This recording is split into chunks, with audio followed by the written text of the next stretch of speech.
આખું મગા ભાઈ ના ગોઠ હલકો પાઈ નાખવાનો છે આ ઈશારો ખાલી કરી દેજે સમજદાર વ્યક્તિ કોઈ ઈશારા કાફી ઓકી ઠીક હે આપણને તો ચિયો અડે ચોર મગાની ગેંગ તો મગાનો રસ્તો આવે છે હવે હાચવીને હેડવું પડશે આ મગાનો રસ્તો સવારો એના રસ્તામાં હારું લે ચોલો લે મને ખબર જ હતી ચોલો લે ચોલો લે પગો ભાઈ સાહેબ ચોલો લે અલે મન તો ઉભો કરો આ મને તો ઉભો કરો લે પણ મને એ ભાઈ પટી ગયો બોલો છે રે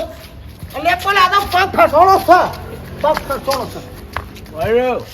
માલ પેલો માલ લઈને દોડ્યો અલે આને માલ લઈને દોડ્યો ભરવાયો ખરી હવે હું તમારો ભરવાયો કરી એક જ આપો ભાગ નહીં ભાગ પાડો ઓય ભાગ